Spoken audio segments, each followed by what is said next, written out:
What if you could take that risk, make that change, reach that goal, live your best life?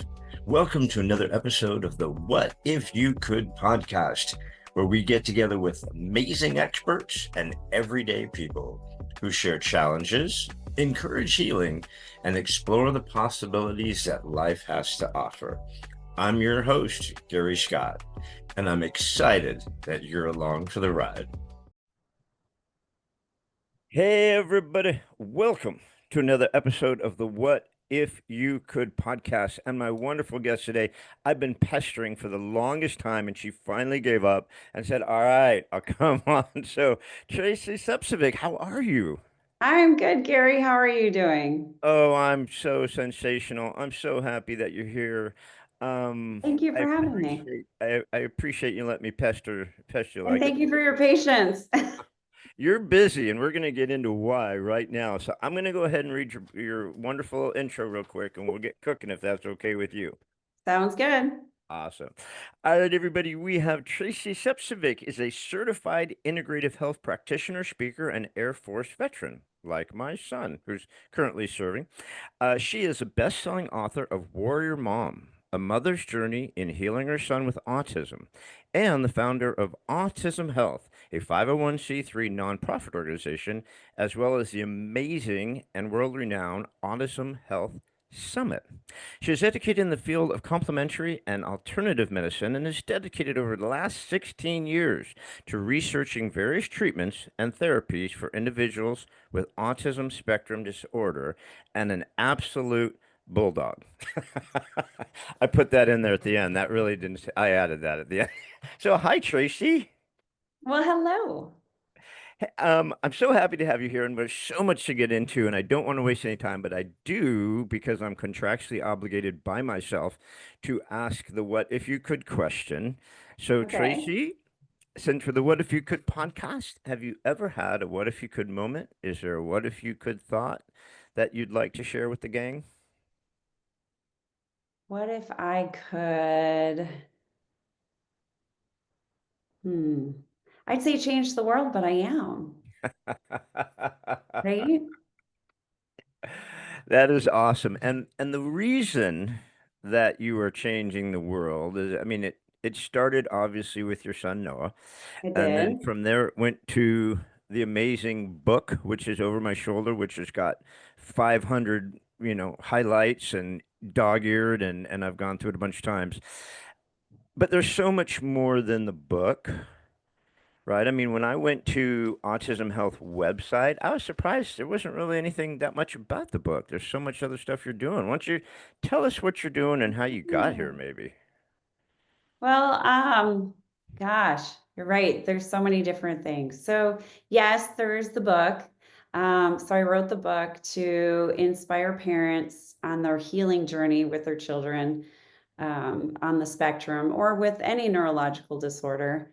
Really discovering the gut-brain connection and, the possibilities of healing underlying conditions. So I do not talk about curing or changing by any means.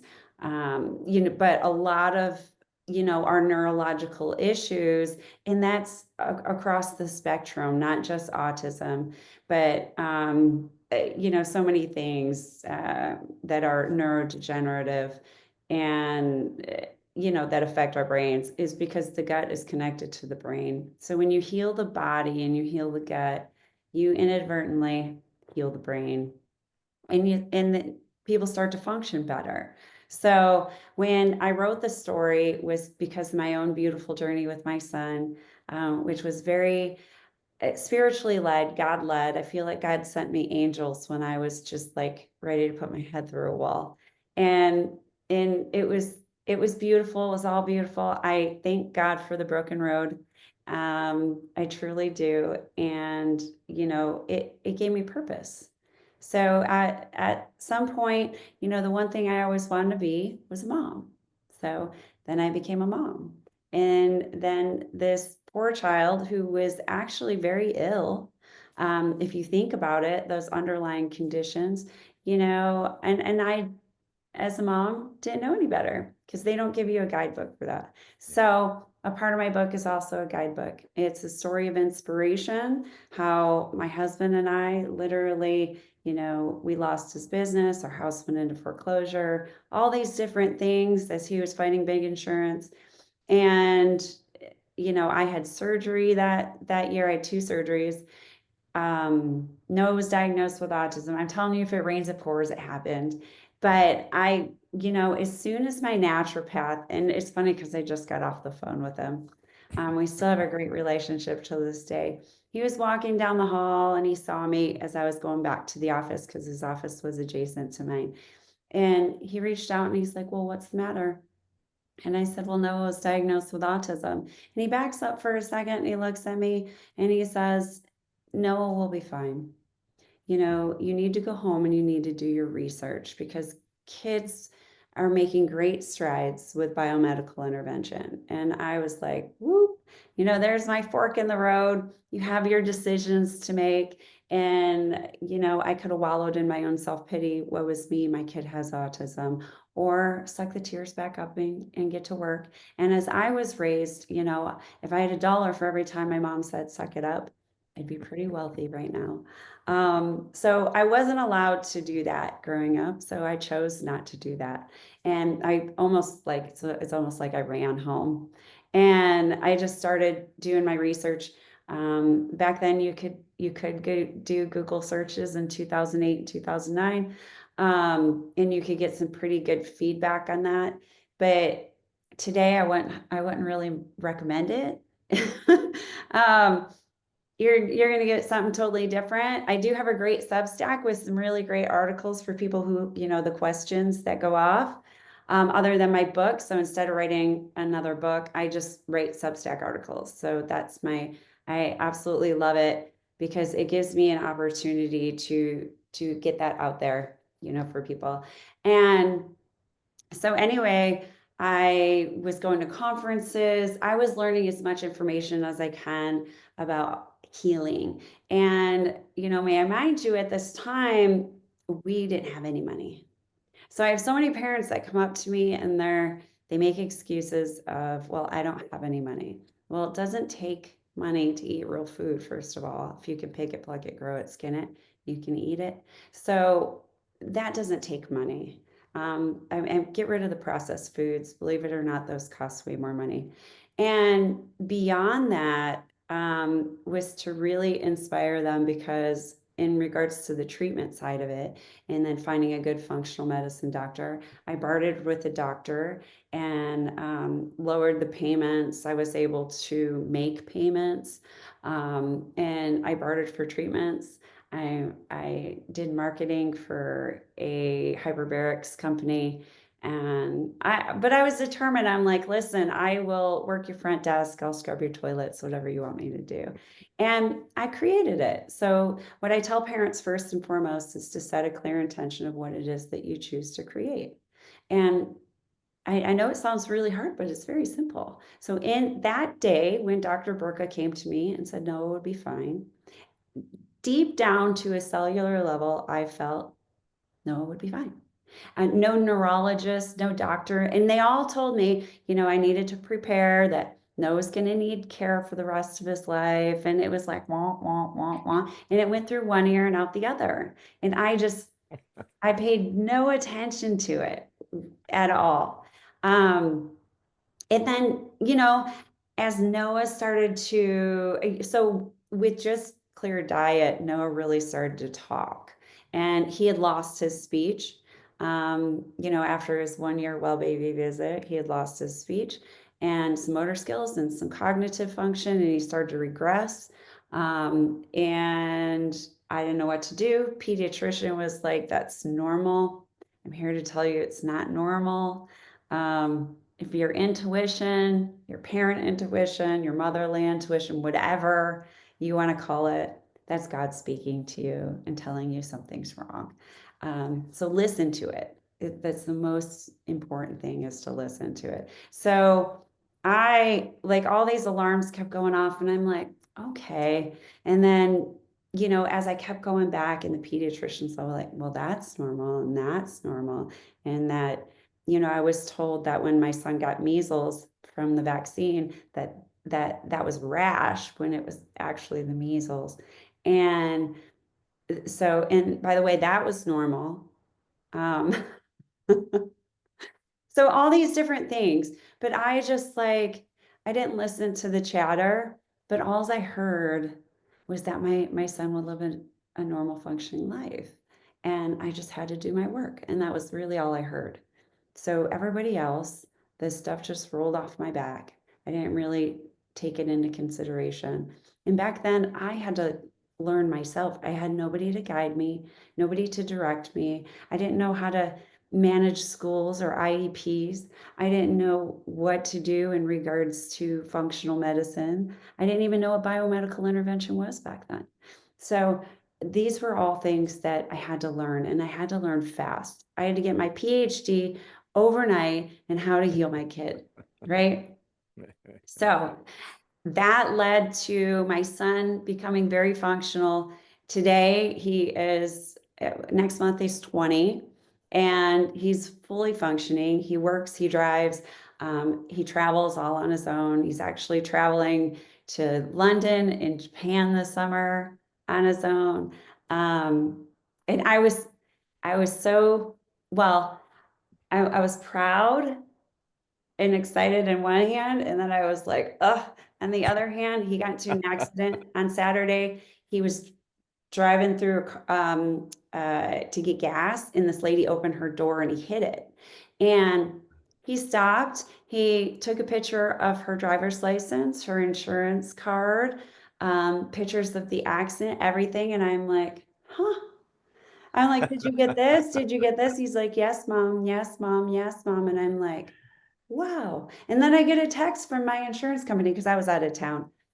And, here's the claim number, submit all this. And I'm like, wow, he started the whole process and I didn't even have to tell him.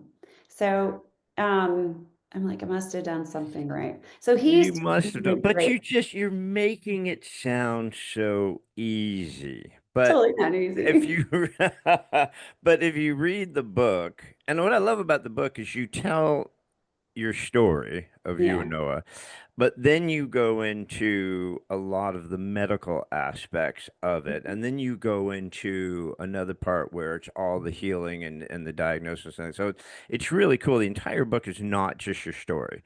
It's actually kind of a working document of resources and things people can look for and things people can do, which I thought was really awesome. But you know, I think a lot of people with children who are on spectrum or different things like that, there's a lot of guilt there, isn't there, initially with parents and stuff like that? It's like, how did this happen, or how on earth am I gonna do all the things that Tracy did?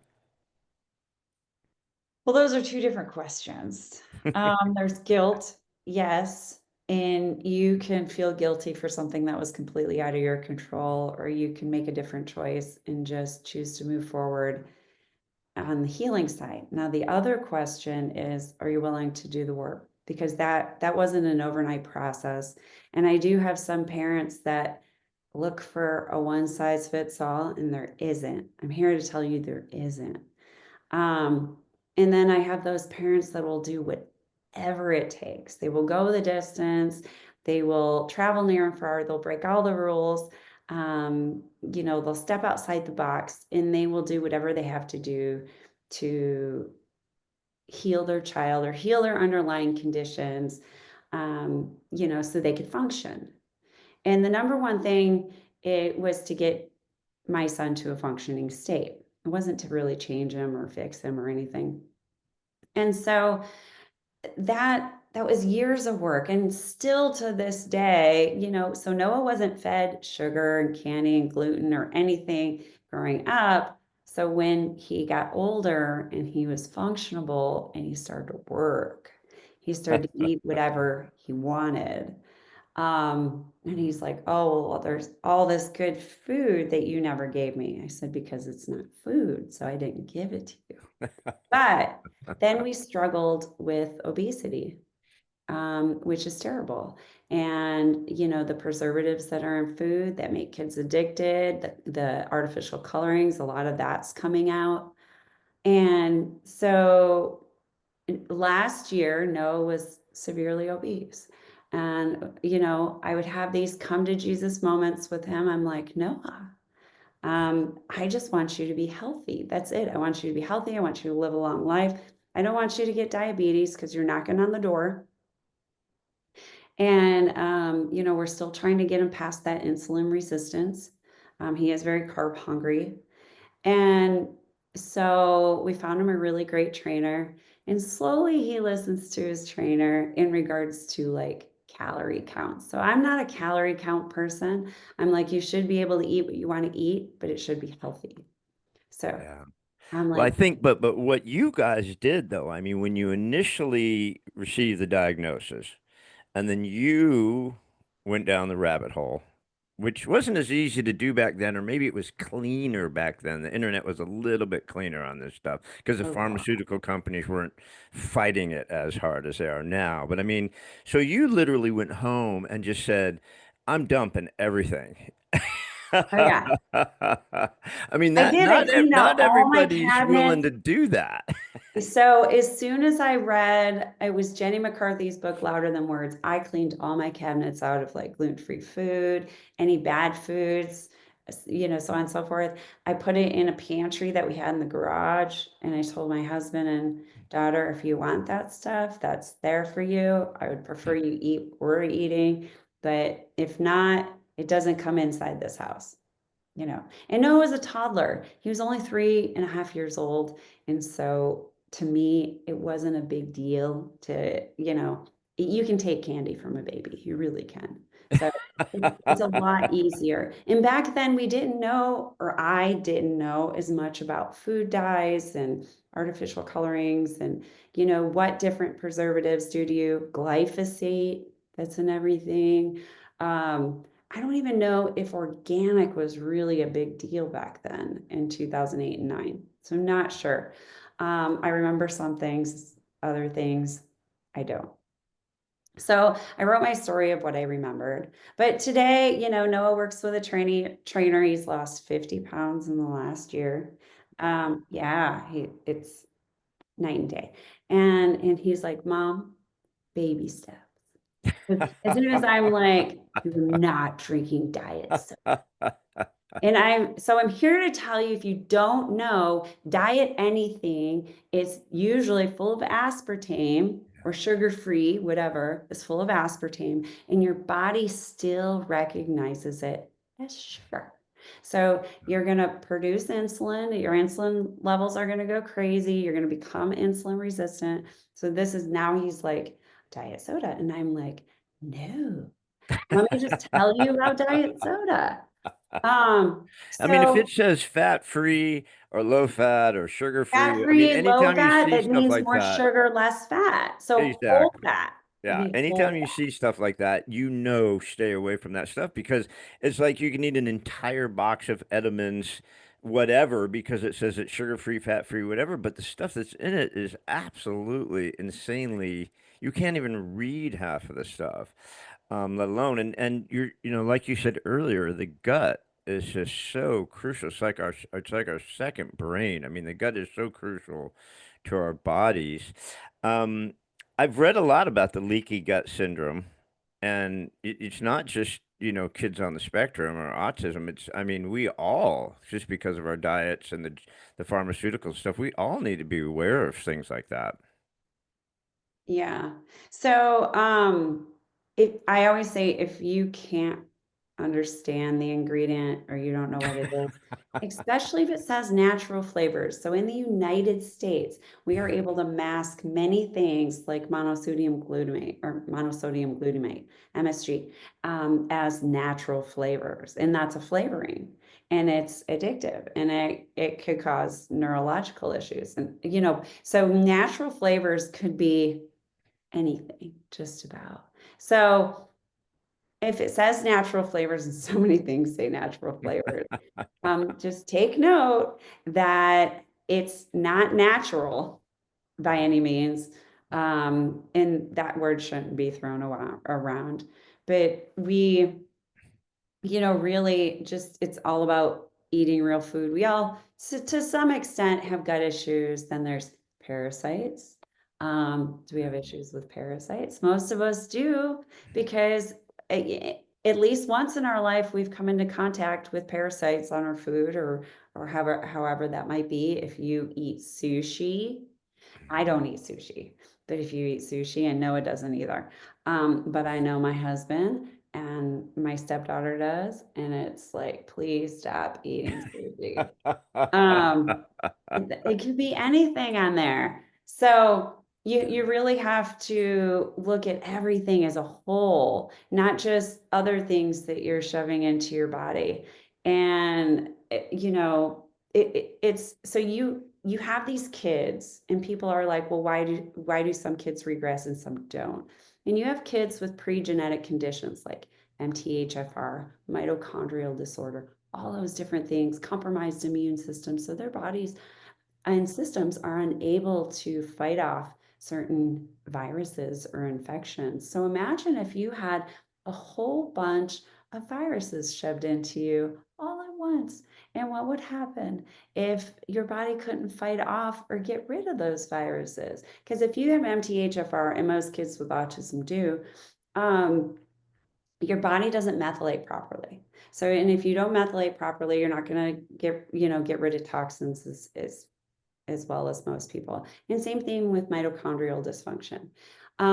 But then also look at glyphosate is in everything. Glyphosate is like one of the worst things, but it's in your air, your water, your food, I mean, you just name it, glyphosate's in it. So it's really like it's Roundup, but it's really taken over the world. And then you got chemtrails, you've got so many different things that we're volatile organic compounds. People don't even really understand what volatile organic compounds is. That nice new car smell that you're smelling, that is a volatile organic compound. Your new carpet, your new furniture, if it's fabric, um, paint. Like a lot of people like the smell of fresh new paint. So all of those have volatile organic compounds. Now for paint and carpet, they do have zero VOC paint and zero VOC carpet. So I had my whole house painted in zero VOC paint, and there wasn't a huge price difference. I got to be honest with you, um, and it's worth spending the additional money. Yeah, well, I mean, what is your health worth? I mean, what is your long-term health worth, for the difference and stuff? When you first get that diagnosis, um, uh, where does the fear come in as far as how am I going to deal with this? How am I going to fight it? How am I going to do what Tracy tried to do and ended up doing, which is going on the offense instead of just letting it happen. I mean, a lot of folks I know, and I know a lot of, obviously, because there's so many autistic children out there now. A lot of parents just throw up their hands and say, this is the hand I was dealt, and there's nothing I can do. But you chose not to do that, didn't you? Correct. So how do we get over the fear of that? How do we get out of that deer in the headlights thing and actually start getting proactive about your child? So when Noah was diagnosed with autism, one, I just felt lost. I felt lost and I felt alone. I'm like, what do I do? What kind of life is he going to live? So all these things ran through my head. Is he going to live a normal life? Will he ever get married? Will he ever have a relationship? Will he ever function? Will he ever drive a car? Will he ever travel? Any of those things. So all those things, went through my head, and I was like, oh no. And then I felt very alone, even though I have a very loving and supportive husband and family, and but yet I'm like, I don't know what to do. How do we fit into this Mhm. box, right? And how does this work in our lives? And so when we'd go to parties, my kid was the one who was like the oddball doing the odd things. And and then I always would like hear the whispers, or when I went to the playground, it was like, the parents like, "Psst, psst, psst." And if you're that parent and you're listening, I'm here to tell you we have really good hearing, even when we don't, but we have really good hearing. Um, and that's cruel. So today, on that note, I have hundreds of parents that I could pick up the phone and call if I feel alone, first of all. So you're not alone. Um, and in regards to taking action, that was very God led. If Dr. Burka wasn't there in the hallway saying, "Hey, Tracy, so who is your angel? Who comes into your life that says, maybe you should take a look at this? Do your research. Don't listen to me. Do your research. Um, read some articles, read a book, whatever, whether it's my book or the hundreds of books that are out there talking about, dangers of environmental toxins to our children." um, and it's super important to read labels to know what you're putting in your child, the whole spectrum of it, the food, the the medications, the vaccines, all of it, every single bit of it. You should know what goes in your child. You should know the ingredients, and you should know the dangers. And the regrets of I wish I knew. And I was military, right? I have my own health issues from that. And I tackle them the exact way that I tackle Noah's. So I'm no different than my son. He jokes around with me because he says that I'm on the spectrum too.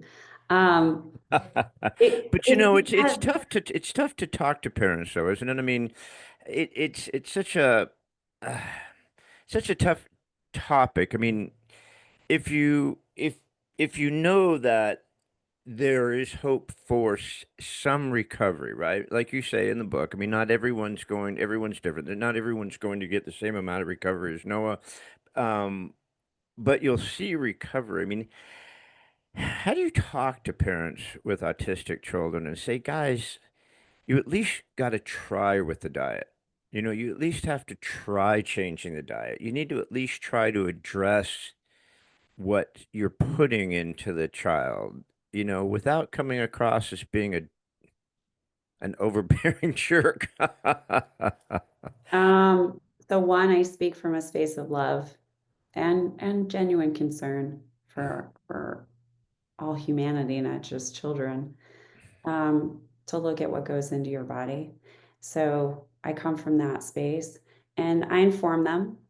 I give them the information if they're open to receiving it. Some parents are not open to receiving it. And in that case, I don't go any further. I respect their decisions, and I wish them well. I pray for them. And I also know that all of us, so we're spiritual beings having a temporary human experience. Everything that we go through, good, bad, ugly, is an experience. So would I go back and change anything if I could go and travel back in time? I would not. I would not. As sad as that sounds, Mm. I wouldn't, because look at all the families that I've impacted, and look at all the lives that I've changed, and look at all the amazing parents that I've connected with that are my dear friends till this day. I wouldn't have any of that. I wouldn't have a purpose. And Noah gave me a purpose. And so I don't, and I get, some kickback in regards to acceptance, that I should have just accepted my son's fate, right? And I'm very clear that I accept no fate, and I love my son, right? But I didn't believe that not functioning was his fate. Do I accept him as who he is? Yes. He is. So this is where I struggle when people use the word describing an individual with autism as autistic. Okay. That to me, they have autism, but saying they're autistic says that that defines who they are. Right. So I've never believed that autism defines who my son is. He has autism. Yes. And I accept that. I'm okay with that. But I don't accept that he is autistic. Okay. So I don't believe that, okay, I have Hashimoto's. Does Hashimoto's have me? Do I describe myself as the person who has Hashimoto's? Um, or if somebody has cancer, do they describe themselves as the person who has cancer? Some people do, actually. Um, that's their Yes, we do. choice. Okay, I'm here to I've say had cancer everyone's and at I've caught choice. myself doing it. Yeah, I've caught myself. Um, Yeah. but then it becomes you, right? I don't I don't accept those. So those are things, health issues that I just work on, right? And do I believe that children are born with autism? No, I don't believe people are born with cancer. Do I believe they're born with a genetic predisposition that can expose them to regression into a state of autism, even from the beginning? Yes, I do. Absolutely. 100%. So there is a little genetic factor. I'm not here to say genetics don't make any, they don't come into play at all. There is like a genetic health factor, right? So, in that, then I address the underlying health conditions associated with autism so they can function, even if they're just functioning healthier, like their stomach doesn't hurt anymore. They don't have these dark circles around their eyes. They're not banging their head up against a wall. You know, all these things, they are in pain. I'm telling you, my son had all of this. And as soon as I addressed his gut issues, he started to talk. He started to come alive. He was like this beautiful bright light that I am so blessed that he came into my life. I have no regrets. I'm grateful for my story, my experience, my journey, and I'm grateful for Noah because Noah has taught me more about myself and than anybody ever has. And even my stepdaughter, Caitlin, and her stuff that she has going on, she's been one of my biggest teachers. So if we just like stop and listen and take in all these experiences that we go through with our children, that they are our teachers. And so both of my children have taught me to one, to truly be in service to others. Because if you know anything about writing a book or the cost of writing a book, or if you ever make money off of writing a book, especially if you have a publisher, there's no money in it, none. And if I even make back what I put into it, which that might be way down the road, I'm okay even if I don't. The purpose was to get it out there. The purpose was for anybody in this world to have access to those tools, no matter what it is. And if somebody reached out to me and said, I would love to have your book, but I can't spend the $15. I think it's like $15 on Amazon. Okay, well, let me send you a free ebook. If you're deserving of a free ebook, but tell me, are you going to utilize those tools to better your child's life? So it the book's not going to do it for you. I can't do it for you. Nobody can do it for you. And there is no one pill fixes all. It's a lot of hard work and it's a big fight. It's a big battle. You have to fight with school districts. You have to, fight with doctors' offices. And I'm here to tell you, and this is my opinion, okay? opinion, no medical advice here. None of this. I'm here to give my medical disclaimer. I am not a doctor. I went to school for complementary and alternative medicine. I Right. do know about medicine. I've researched probably way more than most doctors. But I'm not a doctor. This is not medical advice. And so I'm here to tell you that off the bat. That Yeah, was a medical disclaimer, guys. We're not a doctor and we are not prescribing anything and we're not giving medical advice. So just chill. Shut your shit. Okay, go ahead. but if you truly step into, you know, taking on your child's health, looking at it from a whole perspective, right? Even so, when I did this with my son, I did it to myself. I had so many health issues. I mean, so I went on this journey with my child, and it was a beautiful journey. And I fought the fights. I battled the battles with the school districts, with doctors. But I'm here to tell you, one, you don't need a pediatrician. Okay, but pediatricians are designed for one thing, well baby visits. And if you can put two and two together, now two and two does make four in my world. But that's the conservative side of me. Shocker. I Okay. know. I know. So Shocked if me you there put for two a and sec. two together, the well baby visits are designed for one thing. And pediatricians are the lowest paid doctors that there are. So they have to make money on kickbacks. So That's Yeah. that's all I'm gonna say. You can choose for yourself. If your child has an ear infection, take them to urgent care. If they ask you questions about their medical records, it's none of your business. So that's between me and my pediatrician or my non-existent, or find a functional medicine doctor. I have a functional medicine doctor. I have several. I have so many different ones. Some of them have different opinions. So I have a nurse practitioner that I go to. I have a naturopathic doctor, and I also have a osteopathic doctor, and then I have an MD that I call for advice because he loves me.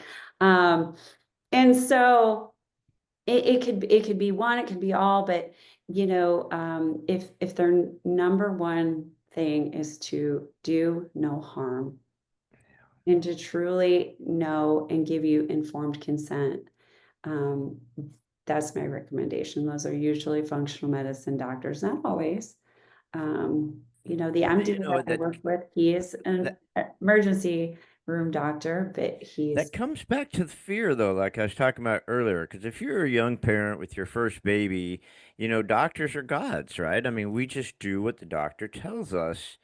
And the fear of saying no to the doctor, the fear of how much work is this going to be, the fear of how much life changes do I need to do, the fear of do I have the money, and then in your book you're like, I beat the poop out of all that. I mean, we went broke, we got sued, we lost everything, we lost our business, our home. I mean, so yeah, but and all during that you kept up the fight. So it's tough to say to you especially, and to most people, it's like, well, it's too hard.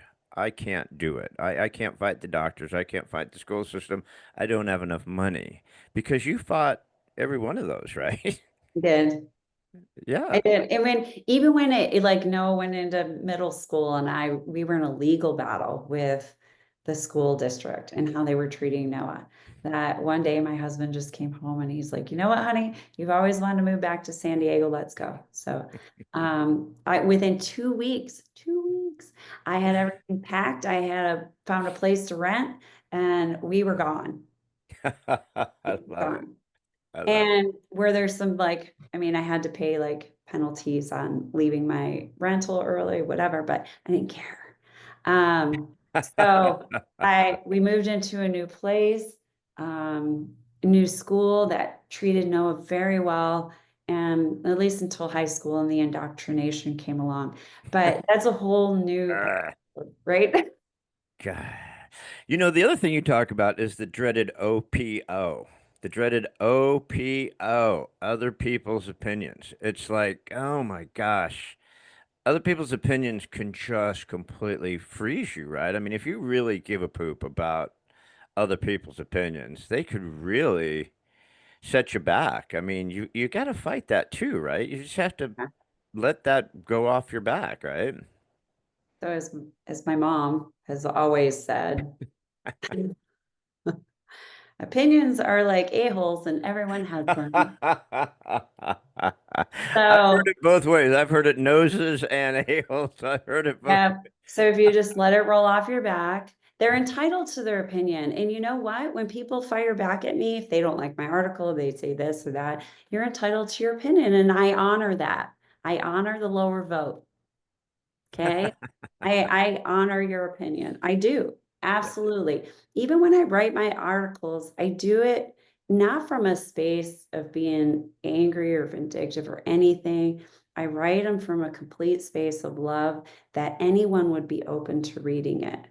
Liberal, conservative, people who choose to vaccinate, people who choose not to, whoever that would be, that they would be open to reading the article that, hey, this is, do your research, please do your research, and read labels. You can, technically and legally, way back in the day, they were supposed to show us the insert of a vaccination before giving it to us or us signing off on it. So when I signed off on all those vaccinations, I was never given the warning labels. I wasn't given that. You can find them. You can ask for them. They might not be happy that you asked for them these days, but you can ask for them. And ask the doctor actually. Ask them if they actually know what the side effects of those are. What's the side effects of shoving insane amounts of aluminum in a newborn or 2-month old or 4-month old, 6-month old, all at once, or an overload of toxins, viruses, a combination of everything shoved into a child that is way more than, a 600-pound man can handle. So do you think maybe it would cause some issues in the body, some encephalitis, inflammation on the brain, all those things? Possibly SIDS is something to look at. Um, It's dangerous going down the V hole, though, isn't it? It's dangerous when you fight the dreaded V word. I mean, shit, you've got the media who wants to take you down. You've got the pharmaceutical industry that wants to take you down. You get the doctors who make a lot of money off that stuff that want to take you down. And you've got the indoctrination of just, for some reason, we were perfectly fine for a couple million years. And then over the last 75 years, all of a sudden we'll never live. We can't exist without 90 vaccinations, right? It's like, well, wait a minute. We were perfectly fine for a long time. And if anything, life expectancies have started to decline. I mean, I would think people would be able to put that correlation together, but the indoctrination is so strong around the V, isn't it? And this Childhood vaccine. diseases and disorders have like skyrocketed. Cancer is skyrocketed, heart disease skyrocketed. Everything is skyrocketed since the 70s. So, and then you could get that virus, and that virus could be masked and given another name, like, MS, or, all different kinds of crippling, you know, disorders. They're just relabeled. Um, and that's definitely, I had written a Substack article on polio, and oh my God, it just went crazy. Everyone's Yeah, be careful with that one because everyone, that's like the holy grail of why we need to take 97 vaccines is we were all saved by polio by Jonas Salk and the polio vaccine. And most people don't even know there's actually four polio vaccines out there. There's not just one, there's But do you four. know that polio was actually on the decline and was being eradicated just by cleaning up the water system? And then they implemented a vaccine with SV40, right? Semivirus 40, which is a cancer-causing agent, carcinogenic. And that was given to thousands around the world. It was taken off the shelf within 30 days, as you know, because it did cause deaths. It caused polio itself. Hundreds got polio. And so all polio cases since the 1970s in the United States are vaccine induced only. So there hasn't been a real case of polio since the 1970s. But now it's named so many other things. So if you see somebody in a wheelchair, you can only assume that they have polio. And it's, Right. you know, Right. especially if they're, you know, regressing it, and it's getting worse. But Yeah. I think and in your book, like when you mentioned about when you went for the child wellness visits, that in our family we call them unwellness visits because we're just paranoid of them. We don't do those. Um, the the doctor puts it in front of you, the nurse puts it in front of you, and you just sign it. But like you said, if you said, "What is this? Why is my child getting HPV at 3 years old? Why are they getting three COVID shots? Why are they getting, hepatitis?" you know they're giving them at birth now. Gardasil vaccines, they are giving at birth. It's insanity. It's insanity. I mean, think about it. You just come flying out of the womb, right? And you're just looking around screaming, going, "What on earth? I was so happy in there, and now I'm out here." And they just start jabbing you with these poisons. You Yes. haven't even had a chance to breathe or get milk or take a poop yet. And you're like, there's no way your little body can fight these things off. That's just insanity. Well, how about they just leave that cord attached for a little while so they can finish receiving those stem cells that they are supposed to get through that cord. But we clamp it, we cut it, we get rid of it. A Uh, lot of doulas are like that. A lot of doulas are really great. If you can do a home birth, and not a lot of people can, and maybe it's not safe for everybody, but if you can, and that baby comes flying out, yes, they leave the umbilical cord attached. They throw the baby on the mom's chest. She starts breastfeeding right away, or at least interacting with the child, and the baby's still hooked up. It's okay, guys. You can actually do that. You don't have to detach immediately, and you could leave the umbilical cord. You could while the baby's on the mom's chest. Let that just take its course for a little bit, right? yeah. And I wrote an amazing article today on vitamin K because it's a big question that I get, right? Yeah. Should my child receive vitamin K? Mm. No, God didn't screw up. Here to tell you, God did not screw up. Man did. So, can babies coagulate before 6 months in the first 6 months? Typically, no. Mhm. But you give them so much. First of all, uh, it's the vitamin K vaccine or it's not a vaccine.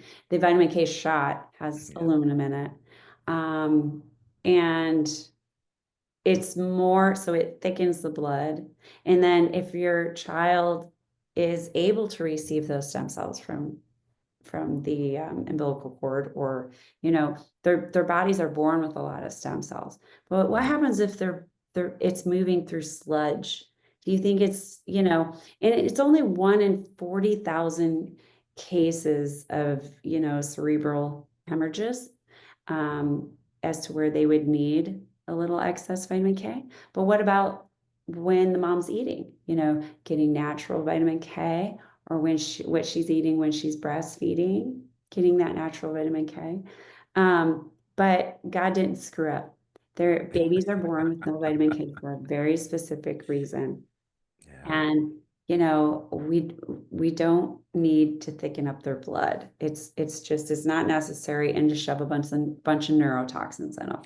It's We're not. doing too many. It's just insane how many jabs the poor babies are getting. What do you think? I know you've done tons and tons of research and you've been so gracious with your time. What do you think about heredity? Like when you see multiple cases of the autism syndrome throughout families. I mean, is there any research on that you've seen with hereditary passing of the autism? So, like I said before, you can pass down pre-genetics, but something being hereditary, the chances of you getting something from your parent is actually proven to be less than 3%. Mm. So, I throw hereditary out the window. Now, if you truly believe in your mind, because your mind is a very powerful tool and it can make you sick, that you're going to get high blood pressure because mom and dad has high blood pressure, then most likely you're going to get high blood pressure. Not because mom and dad has it. Let's take a look at your lifestyle, and what that looks like. And, but also know you eat the same way, or you were raised to eat the same way as mom and dad. So we have the same habits, we have the same paradigms, we have the same, everything. Like, so I always ask my clients, I'm like, what's your heritage? What kind of foods did you grow up eating? What kind of foods did mom and dad eat? So I know, are you Italian? Are you, so Mediterranean is a big thing. Um, so knowing those things are super important as to how different things impact the body. But yes, having those pre-genetics, if you have the MTHFR gene, you got it from one of your parents. You could have both genes, and that means you got it from both parents. So I always say, tell the parents, wait to be tested, test your child. And if they have that gene, which kids with autism, I swear to God, it's almost, you know, 10 times out of 10, it's crazy, that they have the MTHFR gene. So then mom and dad should be tested, right, to see who has it so they can get methyl support, because it's very important to get methylation support if you have MTHFR. And, so we can start getting rid of those toxins. But genetics to just say that cancer and high blood pressure and neurological disorders and everything is just genetics is absolutely insane, because it's not. You're not born with it. You're not born with cancer. You're not born with anything. That's not how God designed the body. Now, can a mother pass on her toxic load to her child? Yes. She can. That's very unfortunate. So I could probably tell you that I was a toxic load of heavy metals because I've been in the military. Um, and it probably started in the womb, but Noah was normal functioning. He met all his milestones, if not early, and then he slowly started to lose them. So it didn't help, when more neurotoxins were shoved into my kid. And it's really just about doing your due diligence. Can you go back and change it? No, you No. can't. But can you work on fixing it? Yes, you can.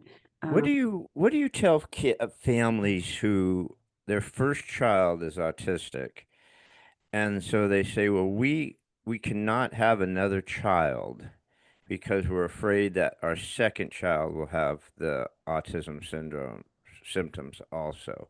I mean, is it that cut and dry that you're guaranteed your second child? I know that's no because of the friends that I have, but I mean, how do you talk to parents who have that fear that would love to have a second child but are worried about, the ramifications? so first of all, I always say you don't, are you going to go through life living life from a space of fear? And everyone has their own journey, right? Are you gonna learn from what you did with the first one? Some parents, no, they're given the information, they're given the tools, they're given everything, and they just choose life the same. Okay. So life will continue to serve up lessons. But if you're going to do things differently the second time, you know, is it possible that that child can carry those exact same genes? Absolutely, which means you have to handle that with white gloves, and be careful and watch their health, and do the same things. I have parents who've had multiple children where the first one was impacted based on their choices, and they gained information on their journey, and then they chose not to do those same things with the second and third, or so on and so forth, and those children were fine. Could they have issues or toxins passed on from the mother? Yes. But for the most part, if mom has lived with them and doing just fine, then the child should be fine too. But it's people are at choice. Yeah. First of all, everyone's a choice. And, I don't live my life from a space of fear. I don't recommend it for others, because fear can cause illnesses. Yes. Fear can definitely cause cancer. Yep. It can manifest in your body as something much bigger. Regret, guilt, all those things can manifest illness in the body. So, that's a choice in life that you clear your conscience, realize God's got you on the perfect journey, good, bad, or ugly. We are here to have a great experience. There's a beautiful book called, it's a children's book. It's called The Little Soul in the Sun by Neil Donald Walsh. And Mhm. it's a very, have you ever read it? Have you ever read No, Conversations with no. God? I'll have to look for it. What's it called again? So Neil Donald Walsh wrote a series of books called Hmm. Conversations with God. And out of that series of books came a beautiful, beautiful story called The Little Soul and the Sun. And you can even YouTube The Little Soul and the Sun, and you can get a narrated version of it. They'll go through, they'll read it if you don't want to get the book. But it truly explains, you know, why we're here, right, as spiritual beings, Yeah. and why people come into our lives, even those that hurt us. Um, so it brings forth like a lot of clarification, and it really resonates with me 100%. Um, and so I highly recommend it. It's a great children's book too for your children. I love it. As you can So tell, I I cry love every time books I and I read love it. children's books. And Yeah. that book has made a huge, huge, huge, huge impact in my life. Like, no joke. I went to a training called Impact Trainings, and they read it years ago to me. And I actually just staffed a training this last weekend. And in the training that I was in was they read The Little Soul in the Sun, Yeah. and it was Abundance Weekend. Mm. So it was beautiful because and then there I was just bawling my eyes out. I just and there are no accidents in life. There are no accidents that we're talking at this moment, at Yeah. this time, and these things happen to the, people. So if we can just come to the conclusion that this is our perfect journey, but our choices navigate that journey, right? And, Yeah. you can, make Well, it. one of the massive choices you made was starting the foundation, Autism Health. Tell us if you can. I know we're short here, but tell us about the foundation, how you started it, because it's really blown up. The summit is incredible. So the speakers at the summit was amazing. I went down that rabbit hole. I'm like, wow, these people are really freaking smart. So, how did you do the foundation, and what's going on with the foundation? So I actually started with the conference. So I used to run conferences back in the day, before my husband was in a smear campaign and on the front page of the LA Times. Um, so I I know how to run conferences. So I always wanted to run an autism conference. And when Autism One decided to, step down, I had spoken to them and I'm like, listen, I'm willing to assist you and boosting it back up or whatever. And she was just kind of over and ready to close it. So I started Autism Health Summit.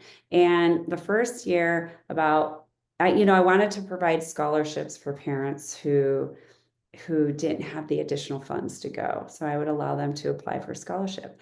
But me and my husband were paying for those scholarships.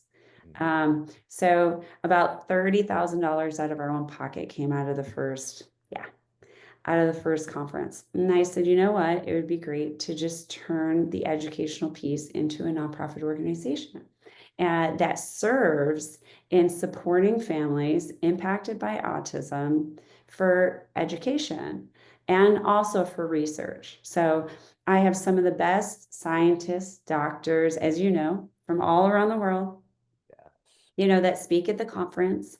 They tell their story.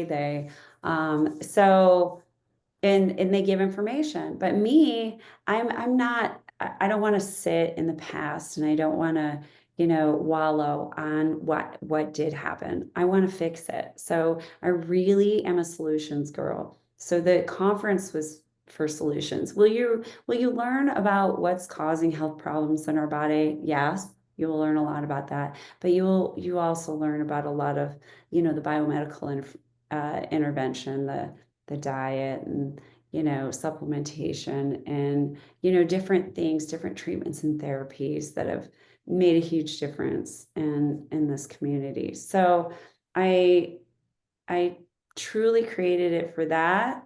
And so last year I started Autism Health Inc. And it is a 501(c)(3) nonprofit organization. We are doing our first autism walk, September Yes. 6th. And you can What's do it that? virtually. Huntington You can Beach, sign right? up. Is it Huntington Beach? Yes, so Huntington Beach is the in-person, but you can get a group together and you can go walk in a park. I just did like a 3K walk because it's very friendly for children. I want children to be a part of it. I want them to get out, get their faces in the sun, walk with their parents, parents be encouraged to walk, and then they can also earn prizes. So first grand prize for the teams is like 10 VIP tickets for the conference. And that does include like all meals, the VIP reception dinner, all that stuff. And then second place is 10 general admission tickets. We are also getting, I have um, a grandfather of a boy with autism who is he makes bats, custom bats for a living, baseball bats.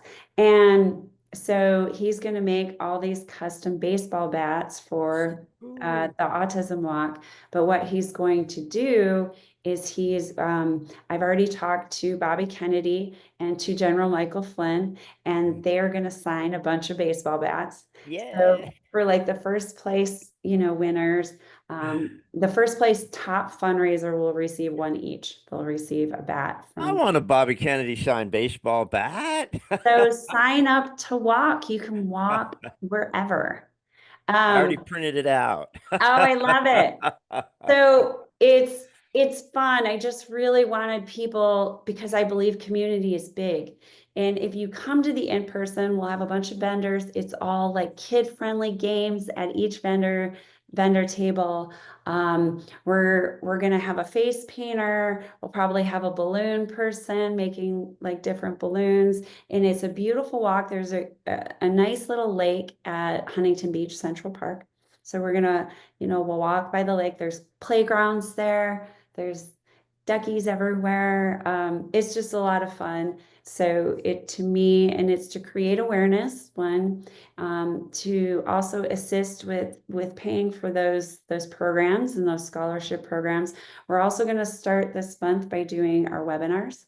Our first webinar is going to be, let's see, when is it going to be? It's going to be on the 28th, and it's with Dr. Diane Goodnow, who has created a plasmalogen supplement that is really making a huge difference in neurodegenerative disorders like Alzheimer's, MS, ALS, autism, all those things, helping to regenerate the plasmalogens in the myelin in the brain, to stop that regression and to rewind a little bit.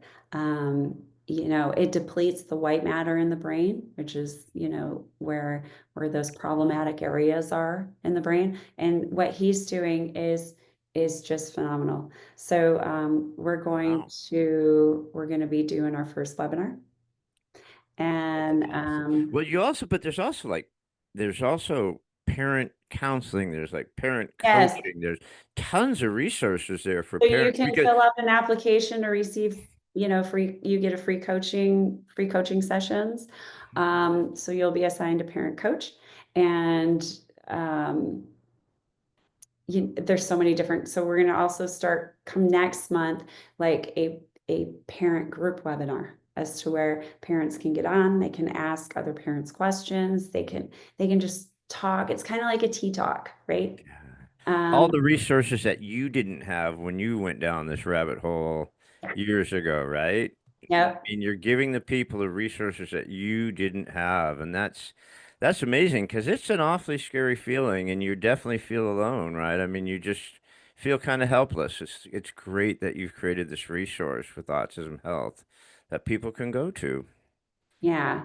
So those are some fun things that we're developing. And it is, the organization has only been around for a year. So we did already schedule our next year's conference, which is going to be in San Diego again at the Legacy Center. And I think it's like right around the 23rd, 24th, 25th, if I'm correct, of April. So it's end of April, and it'll be a full day, 2-day conference again.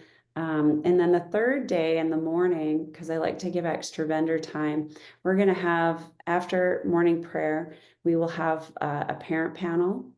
Um, and then we'll have a professional panel, and then we'll have an autism panel, which is really great. So people can ask That's awesome. questions if they want to come in and ask questions. And it's a great time for that. Or they can just explore more with the vendors and, you know.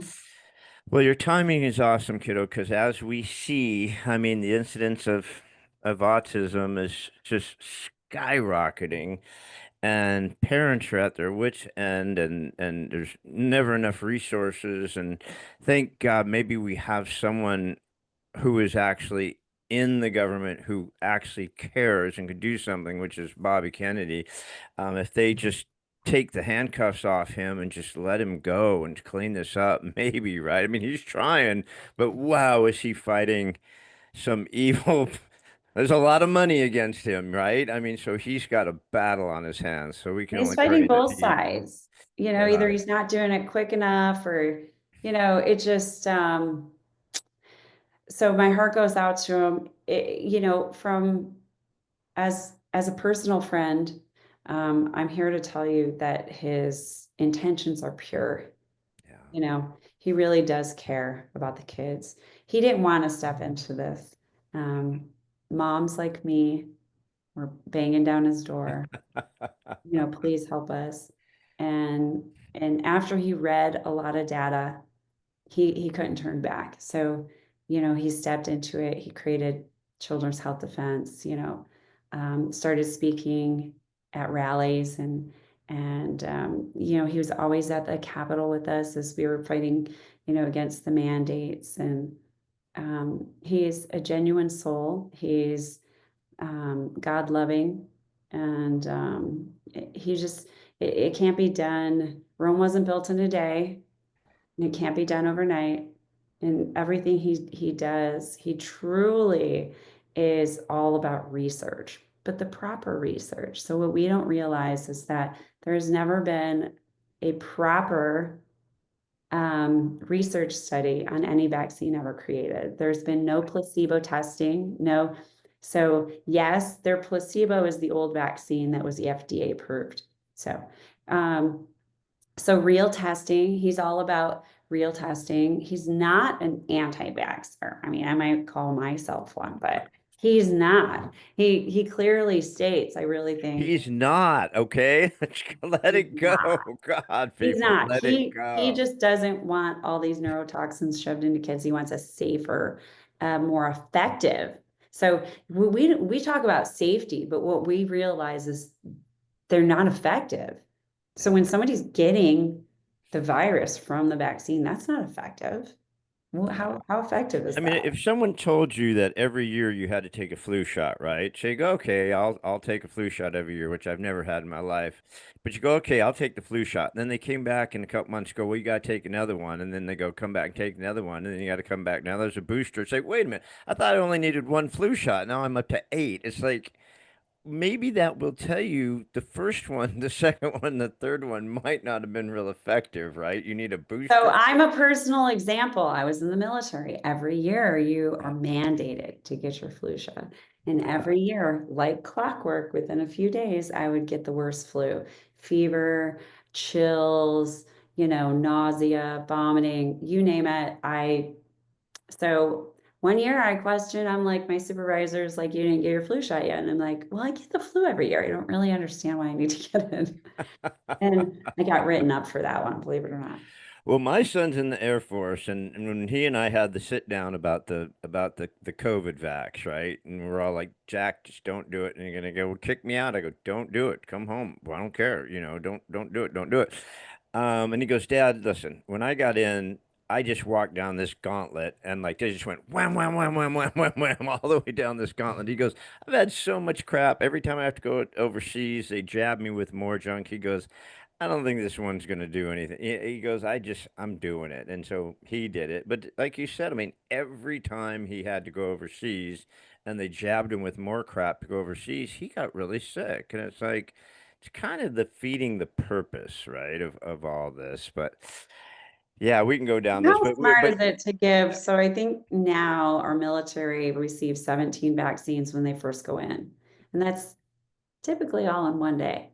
yeah, at So one I time, it's received crazy. 13 in one day. Yeah. Yeah, he said they just walked down the gauntlet and just wham, wham, wham, wham, wham. They just hammered them. But if we can go down that first. So you've been super amazing with your time. I'm so grateful for all the time you give. I love everything you're doing. It's just so crucial. I just wish more parents would listen, and especially parents who are pregnant, like Zach is, and research this and listen to your stuff and get involved in this before they make those crucial decisions for their child that will affect them for the rest of their lives. So I did ask my one question, and I'm a liar. I said I only had one question. That was a what if you could question, but I can't help it. Guys are liars. We're liars. So I do have one other question, and it's just as we sign off, if there's something that meant something to Tracy, a saying, a thought, something that really you'd like us to take away with, what would that thought be as we sign off that you would love to leave us with? Well, first of all, anybody's capable of anything if you set your mind to it, right? Where your mind goes, energy flows 100%. And if you truly set a clear intention to create something, and you're a powerful creator, as we all are, because we're all little pieces of God walking around, right? You can create it. If you set limitations, you know, if you limit yourself in general, then the universe says yes. Yeah. But Wow. always remember, I never in a million years did I think I was capable of writing a bestseller or book in general at all, period. Um, starting my own organization, having people come up to me and say, thank you, you saved my child's life, and making such an impact on the world. Um, I'd have told you were crazy. I, I'm like, no, the procrastinator in me, no way. Um, so anybody can set a clear intention to do anything. We're all very powerful. This gets in the way. So I always say, I'm going to leave you with this is get out of your ego mind, because that's what it is, and move into your heart. And when God tells you something's wrong, just listen. I love that. I love that. And I'll tell you what, you were called at just the right time, my friend. You were called at just the right time, and you're just getting started, and you're doing amazing work. And hopefully, we've got more and more people on your side. So, guys, this is Tracy Slepcevic. She is the best-selling author of Warrior Mom, A Mom's Journey in Healing Her Son with Autism. Also, founder of Autism Health. You got to get on that website and check that out. You've got to look into that Autism Health Summit. When you see the people on it, you'll just go, holy crap, there's a lot of really brilliant people on that. And you have to get online and sign up September 6th for the Autism Walk. September 6th, 2025, Autism Walk in Newport Beach, California. We'll be there. It's going to be a blast. I might even make balloon animals. You never know what could happen. So go to autismhealth.com, health.com. You can sign up. And, for the conference, it's ahsconference.com, but you can also find that on the Autism Health under events. For my book, you can go to warriormom.com.org, whatever. And, you can order your copy or, Amazon has it. And I also did an Audible And I did my own, I narrated my own audible. You Just, did. That's awesome. I always ask I had people, nobody who did you, narrate it who for did me. it? So it was a very difficult process, but I got it done. That is awesome. Guys, it's a great book. I've got it right there behind me. I've gone through it a dozen times. It has so many resources. And whether you have a family member who has autism or autism syndrome, even if not, if you have kids, grandkids, coming down the road, they might have children. You've got to get that book. And even for your own health, there's a ton of resources in there. I mean, I'm a really healthy guy. My wife and I try to really focus on our health, but even I learned some stuff. I'm like, holy cow, so it's a great book. It's a great resource. The Autism Health website, you got to get involved, guys, because it's not going anywhere. It just keeps getting worse. We got to fight back. So, And Tracy, I then for really additional appreciate you. articles, I forgot to tell you, if you want to Yeah. go to Substack and go to Autism Warrior Mom, Mhm. so it's at Autism Warrior Mom on Substack. What I is Substack? Substack. Oh, okay. Never heard of So it. substack.com. Awesome. And you could sign up. So yeah, it's a great resource of information and a lot of doctors and scientists in the community, write a lot of articles. So it's great information. Or I a love lot of it. those articles you can find on autismhealth.com. We do have a blog. Okay. So Substack, you can go there and find the blog, but also you have a blog on your website, don't you? I do. It's all the clean articles. We don't want those. We want the Doesn't have the nitty V gritty word in stuff. it. We want the down and dirty stuff. That's what we want. We want to get in here and Yeah, if kick it has the V butt. word in it, it's on Substack or Rumble. All right, you have been awesome, Trace. Thank you so much. Guys, look for the book, Warrior Mom. Go to warriormom.com, go to the autismhealth.com.org, find the organization, get involved. Truly, you will save someone that you love. Tracy, you've been amazing. Thank you so much, my friend. I Appreciate it. appreciate Talk to you the soon. rest. See you in September. Okay. Thank you. I look forward to it. Thank you. Thanks again for joining us on another episode of What If You Could podcast. Please subscribe, like, share, and give us any feedback. We'd love to hear it. And remember, if you can dream it, you can do it. See you next time.